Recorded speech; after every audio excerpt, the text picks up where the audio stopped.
Very good morning to all. Today's class we are discussing about fifth chapter, that is line structure for transmission and distribution lines. Line structure for transmission and distribution lines. So in previous class we are discussing about uh, so in this class we would be able to know the main components of overhead lines, the requirements of line supports.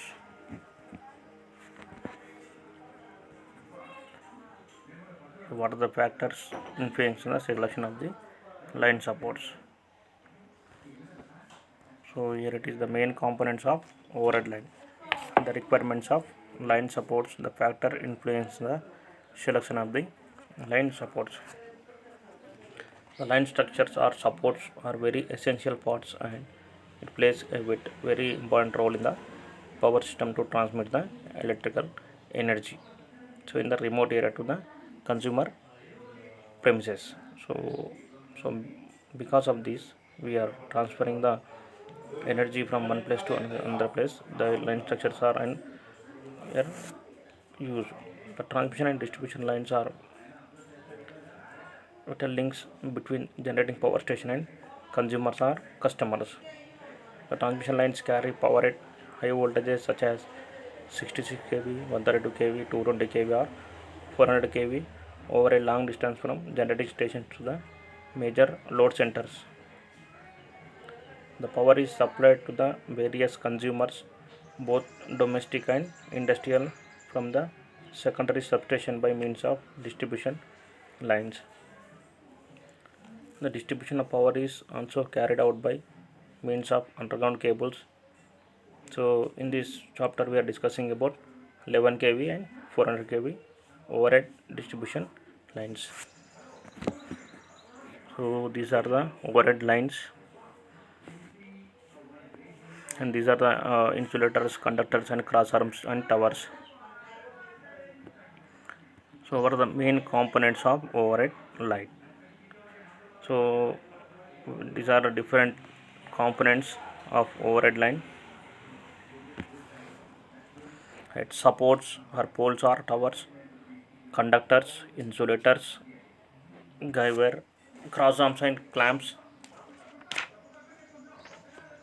insulators, stays and guys, guard systems, clamps, foundation metals, lightning arresters, insulators and fuses, earth wire, anti-clamping devices, miscellaneous items. Miscellaneous items means such as danger plates, jumpers, binding wires, nuts and bolts. So these are the over different components of overhead line. So supports, poles, towers, conductors, insulators, guy wire, cross arms and clamps, lightning arrestor, earthing, V guards, miscellaneous items such as guard wires, jumpers, danger plates. These are the different. See first line supports. Line supports are tower. Right? So line supports means that is nothing but poles and towers of different heights for different voltages are used. Different heights for different voltages are used. That is minimum distance is 8 meter to 35 meters. So here it is a single pole which are used for single phase or three phase lines. But in case of this tower, we are using that is 11 kV or 33 kV of, so beyond 11 kV. So what are the requirements of lines supports? So light in weight and cheap and mechanically strong. So when the line supports are very strong, it is very useful for in windy season or rainy season, and the less maintenance cost. And the long life erection of line conductor should be easy and easily accessible for painting. What are the factors influence the selection of the line supports. So line supports are mainly depends on the different factors. What is the factors means voltage. So voltage, so always it depends on the voltages, weather conditions and span and cost and cross sectional area of the conductor. Voltage, weather conditions and span, cost, cross sectional area of the conductor. Cross sectional area of the conductor and life of the structure. So in this class we are discussing about only what are the main components of overhead lines and what are the requirements of line supports and what are the factors influence the selection of the line supports. Here once again I am explaining what are the main components of overhead lines is supports or poles or towers, conductors, insulators, guy wire, cross arms and clamps. Supports, conductors, insulators, guy wire, cross arms, clamps, right? And lightning arresters,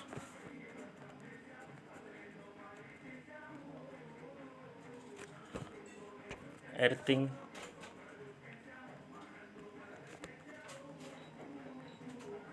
V-guards, guard wire, jumpers, danger plates, etc. These are the miscellaneous main components of overhead line.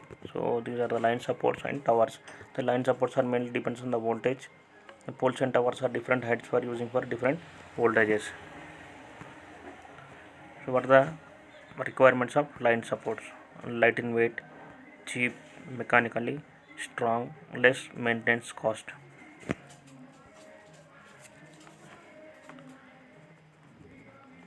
Light in weight, cheap, mechanically strong, less maintenance cost, and long life. Erection of line conductors should be easy. So easy accessible for painting. So what are the factors affecting the selection of the line supports? Voltage, weather conditions, span, cost. What are the factors influencing the selection of the overhead line? That is voltage, weather conditions, span, cost, and the cross sectional area of the conductor.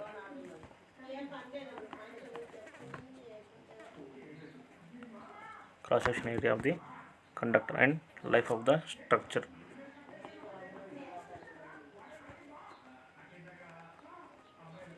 Life of the structure. So in this class we are discussing about what are the main components of overhead line and requirement of the line supports, factors influencing the selection of the lines.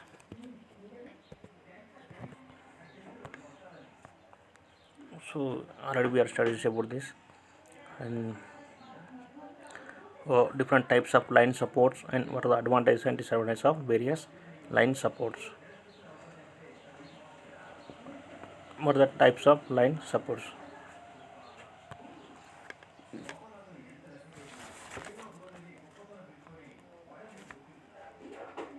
Line supports are poles, steel towers. Poles, steel towers. First one, poles. Line supports used for distribution are called poles. Line supports used for distribution are called poles. Used for low voltages, used for low voltages. These are the wooden poles.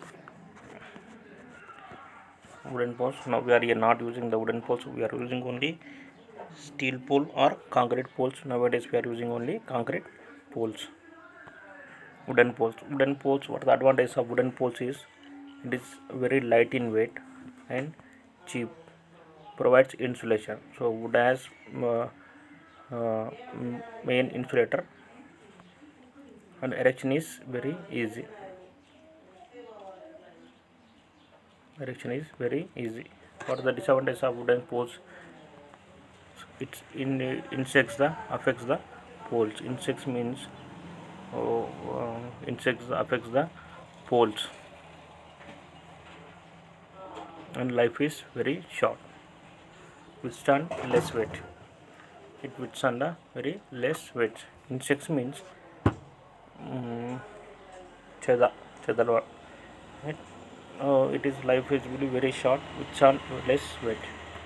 Concrete poles. What are the advantages of concrete poles is, it mechanically very strong and long life and free from atmospheric effects. Mechanically strong, long life and free from atmospheric effects, and low maintenance cost. Capacity to withstand more weight.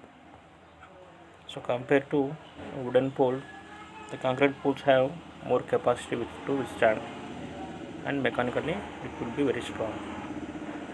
And what are the disadvantages of concrete poles? It's more in weight. Weight should be more. Erection is little difficult as it is liable to break. Erection it will be very difficult. It is liable to break the poles. We see here concrete poles. These are the. It will be we are regularly we are seeing it our homes, right? And steel poles. Steel poles are tubular poles. Advantages is easy to install and light in weight. Long spans, stronger than wooden poles. And disadvantage is more in cost, requires paint. Paint means if we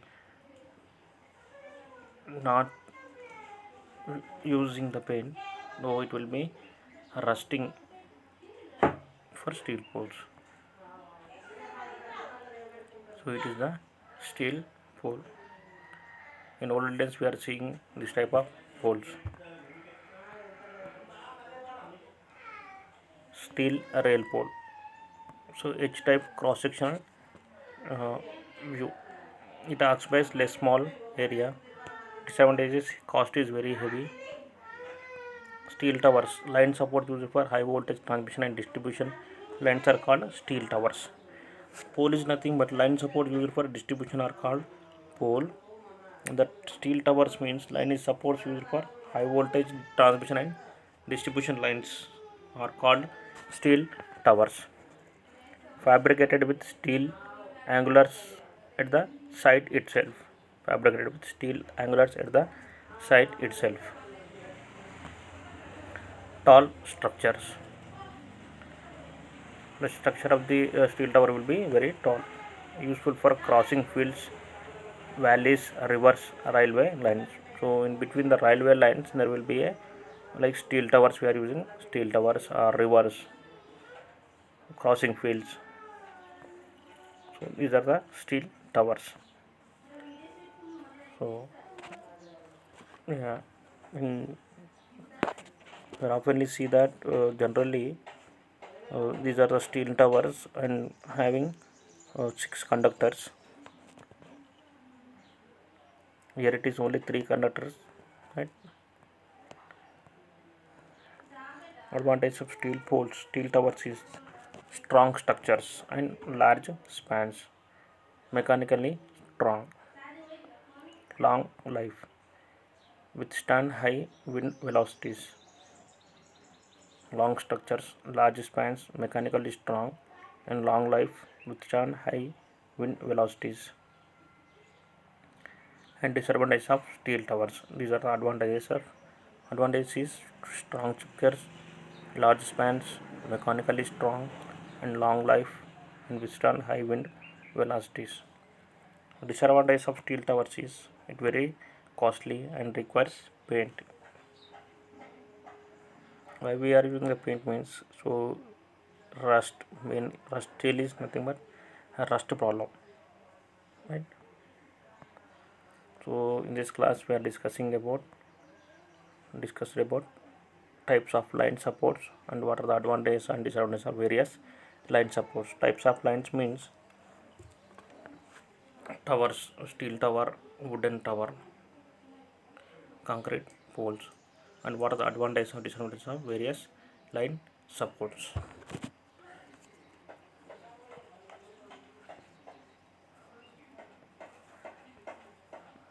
So here the class once again I am explaining here types of line supports and advantages and disadvantages of various line supports. Types of line supports. The line supports are poles, steel towers, right? Poles is nothing but the line supports used for poles, steel towers. Pole is nothing but line supports used for distribution are called poles, used for low voltages. Line supports used for distribution of called poles, and it is used for low voltages. And the wooden poles. These are the wooden poles. See here, wooden poles.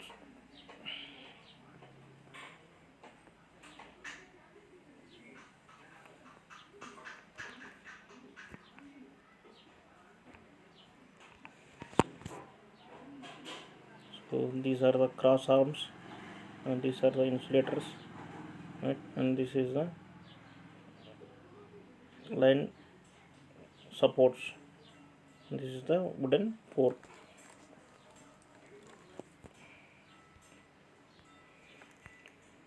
Advantage of wooden poles: light in weight, cheap, and provides insulation.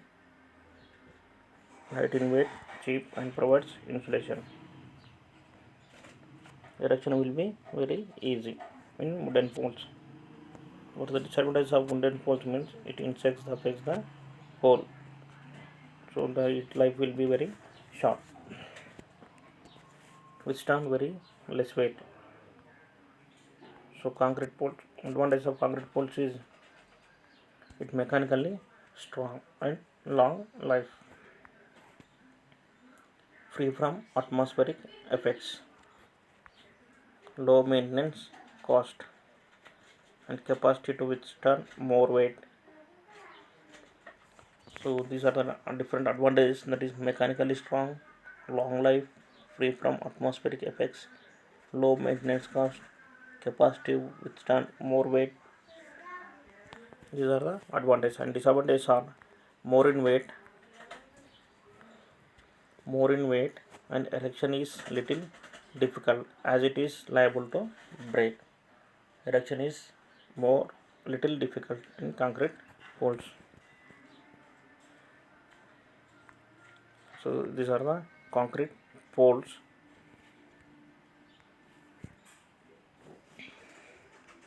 These are the concrete pole. These are the cross arms, and these are the insulators. Insulators.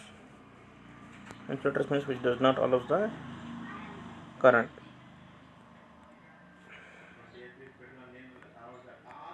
Steel poles. And what are the advantages of steel poles? In the steel poles there is tubular poles and H-type poles. It is very easy to install, light and long spans, stronger than wooden poles.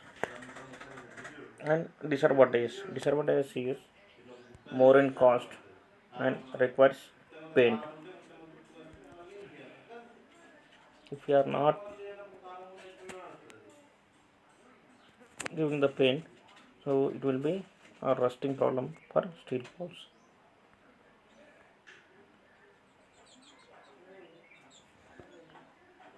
Here this is the steel pole. Tubular means so inside there will be a hole, that will be known as tubular pole. Steel rail pole. Steel rail pole means it will be this is will be H type pole. So rail pole, so often is known as steel rail pole. Rail means train. There will be a train road like that.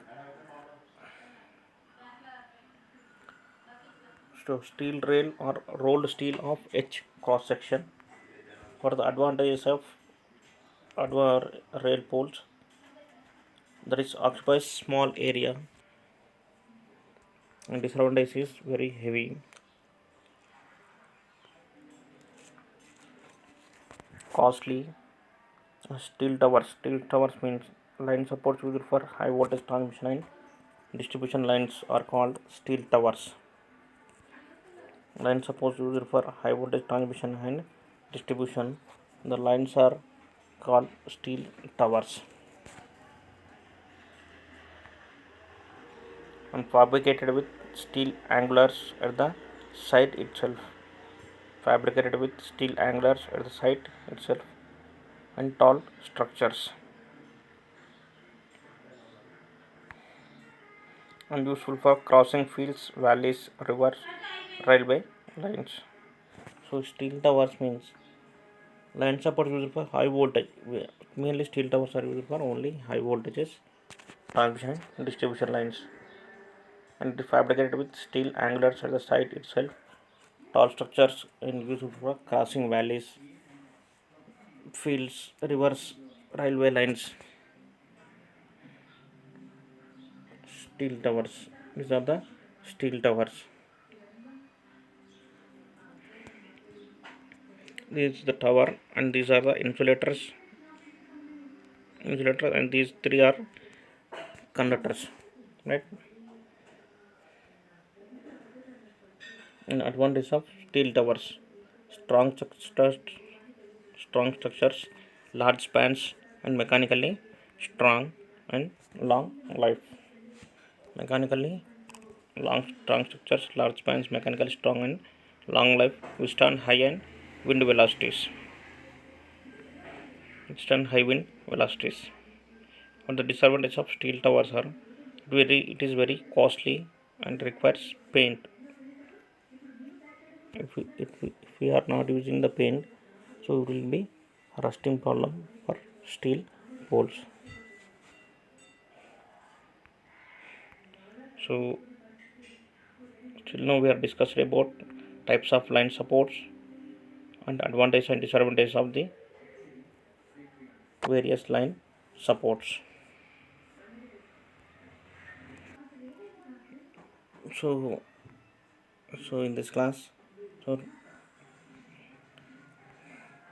methods of laying foundation to poles, right? So in this class we are discussing about methods of laying foundation to poles. So the method of laying foundation to poles, the pit should be excavated to 1/6 of the height of the pole. Suppose the pole height should be 36 meters, the pit should be 6 meters, so that is 1/6 of the height of the pole. So iron poles below ground level should be given primary coat of red lead because of this rusting problem. So the iron poles below ground level should be given primary coating of red lead, and finished coat of anti-corrosive bituminous block and dried properly.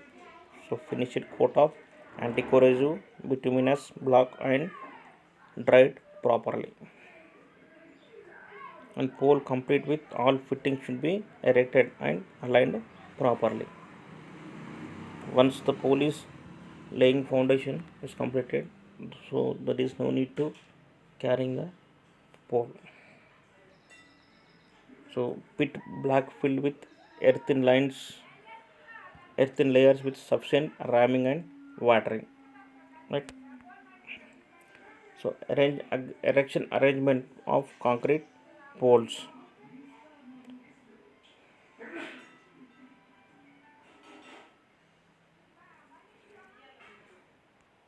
So here it is the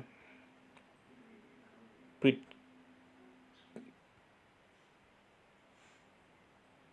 Here it is the pit. Here it is concrete pole, and it is a rope and pulley.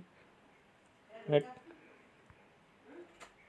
This is the 1/6 of the pole. Foundation of pole.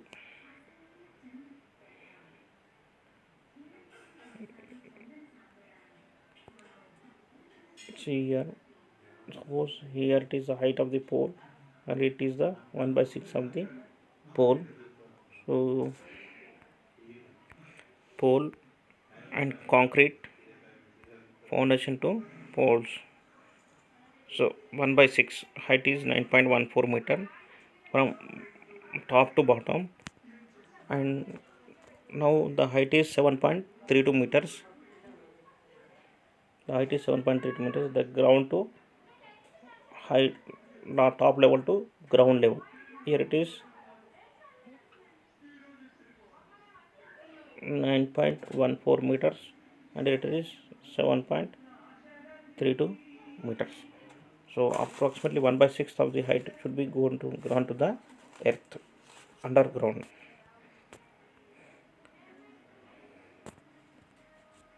See here, red lead bit black. So rusting problem, due to rusting problem, we are using a red lead bit block, and these are the insulators. Insulator does not allow the current. Here these are the climbing purpose we are using here. This is only for, we are using only for steel poles.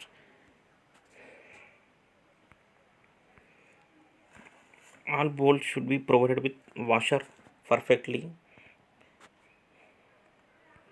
and base plates are invariably used.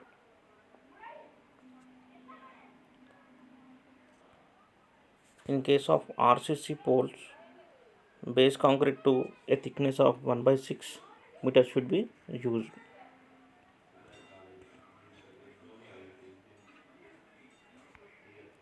So all wet and paddy locations, at least 1/5 in block cotton soil should be concreted. So RS joists should be provided with sleeve concreting of at least 8 cm covering up to 0.4 above ground level. Yeah, bow guy or anchor guy. Anchor guy means supports.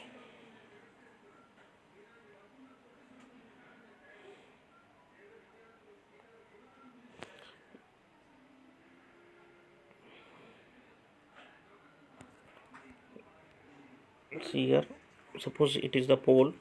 These are the cross arms, and these are the insulators. Right, pin type insulator using here, and the pole cross arm here it is, and this is the pole. Right. So here it is pole clamp. So it is guy insulator. In between these two, there is no contact between the two conductors. So that is guy insulator or egg insulator, and it is guy wire, the spacing, and this is the rod, thread and rod, and GI stay guard. Here it is, we are connecting it underground. So in underground, we are using cement concrete and stay plates above 6 mm thick, forged head and forged head of rod. Supporting. So supporting means we are using it only turning points. Right? Only turnings we are using. These are supports. Bow guy or anchor guys. So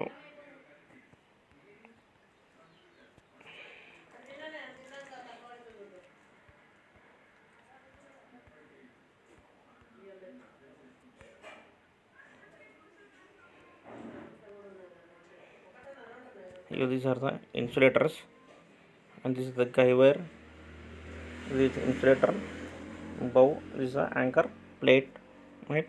So here that is the angle between the bow guy or pole.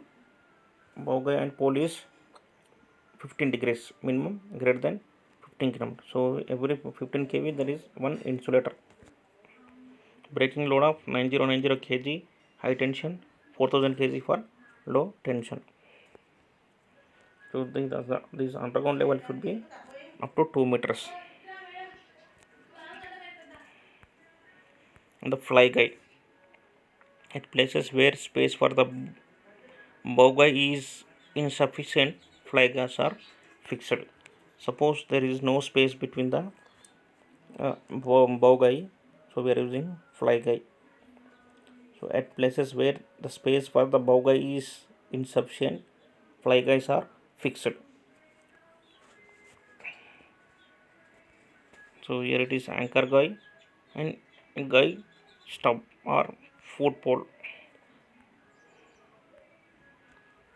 Foot are braced angle guy. Stub pole or push brace guy. Flying or stub guy. So yeah, these are the different types of fly guys.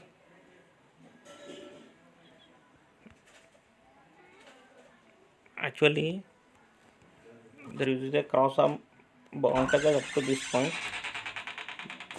but we are only there is no space between the ground, so we are using only fly guys. Struts. Struts are used in place of stays where limited space in the direction opposite to that of the resultant stress. Stays cannot be used. Yeah. So in case of anchor guys, another pole we are using. In case of anchor guy or fly guy, we are using direct another pole. Struts are used in place of strays where limited space in the direction of opposite to that of the resultant stress. Stays cannot be used. So the ground clearance, the minimum clearance of live conductors from ground and buildings at different places are as per IE rules. That is low tension wires 5.79 meters and 5.46 4.55 meters otherwise. 650 to 33 kV, that is the ground clearance from ground to, that is 6.07 meters, 5.79 meters and 4.55 meters. Beyond 33 up to 33 kV 130 kV, that is 0.67 meters, 6.07 meters, 6.07 meters.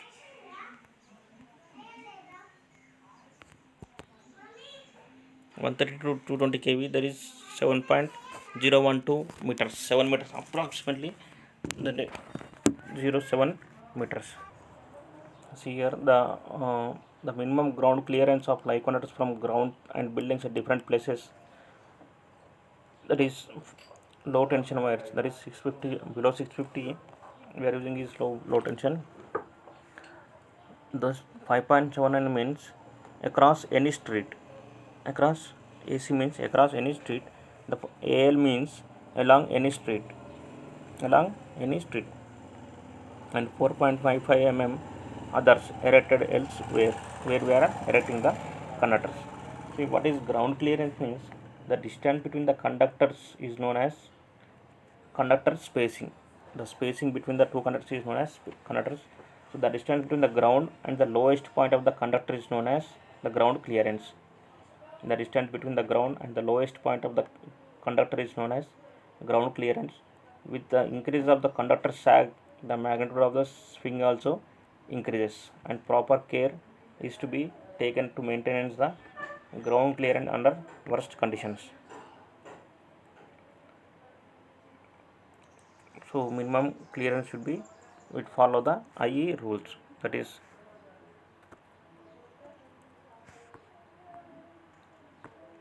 so in this class we are discussing methods of laying foundation to poles. So once again I am explaining methods of laying foundation to poles. The pit should be excavated to 1/6 of the height of the pole. Iron pole below ground level should be given primary coat of red lead and finished coat of anti-corrosive bituminous block and dried properly.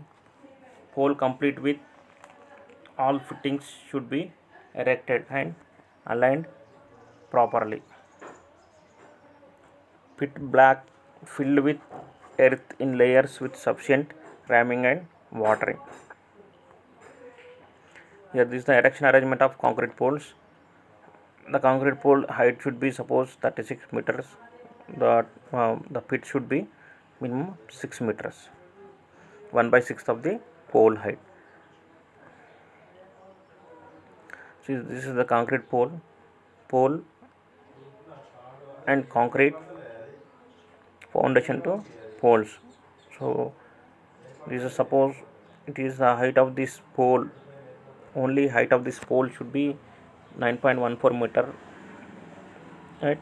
After a foundation is over, the height should be from top to ground clearance, that should be 7.32 meters. So the 1.6 of this height should be went to underground. And here we are using red lead bit block for corrosive purpose. Here first one is concrete pole and second one is steel pole. All bolts should be provided with washers perfectly. Base plates are invariably used. In case of RCC pole, base concrete to a thickness of 1/6 meter should be used.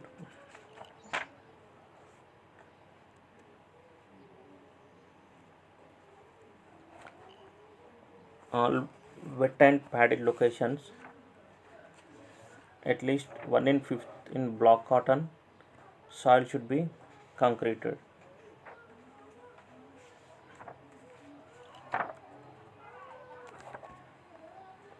Next, RS joists should be provided with sleeve concreting of at least 8 cm covering up to 0.4 meter above ground level. Bow guy or anchor guy. Bow guy is nothing but supports the pole at the corners. At the corners. The stays and guys are used to support the structure, preferably at turning points. That is 90-degree turns, dead ends. Dead ends we are using anchor guys or bow guys. Here Guyver strain insulator bow anchor plate. The theta should be greater than 15 kilometers.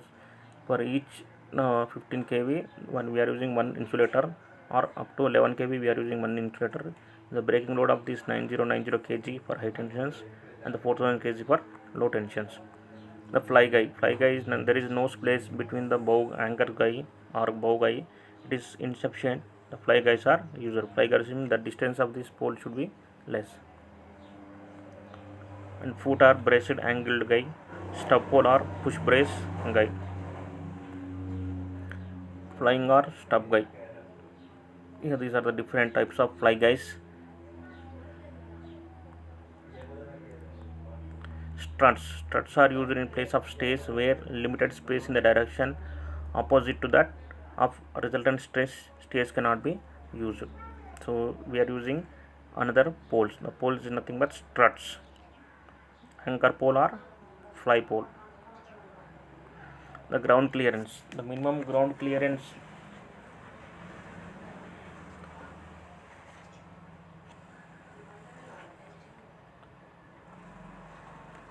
the voltage, the minimum ground clearance should be the voltage level of the conductor plays crucial role in determining the conductor spacing to decrease mutual induction. So the ground clearance is less, the mutual induction should be more. The ground spacing is directly proportional to the system voltage, right? And locality, depending on the locality of the transmission lines, that is, if the lines are in open area, the conductor spacing is more in order to avoid short circuits during heavy winds. The clearance is more in the residential area and where the density of trespassers by is more. And the conductor spacing is decided not only by the electrical consideration of working voltage but also such mechanical factors such as span, weight of the conductors, prevalent and wind directions, etc. The conductor spacing of different configurations and voltages are given as per IE rules. Here low voltages up below 650 is we are using 5.7979 meters across the any street, across any street.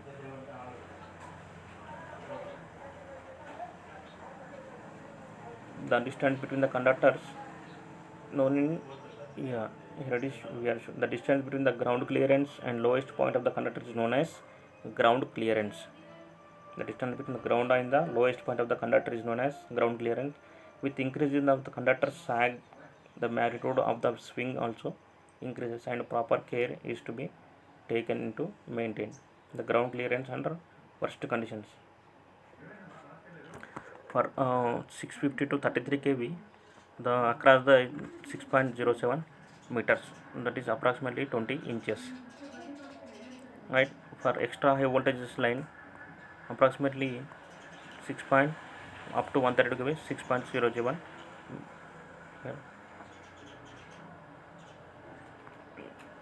And beyond 132 kV 7 meters are used. So however, the minimum ground clearance for the extra high tension line is 6.07 meters, that is 20 inches.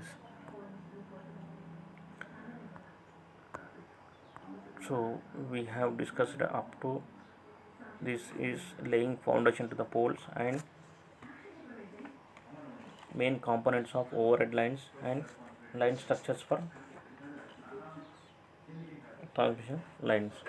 So in this class we are discussing main components of overhead lines and structures for strip poles, requirements of line supports, and the factors affecting the conductor spacing and ground clearance, right? And laying foundation to the different types of poles.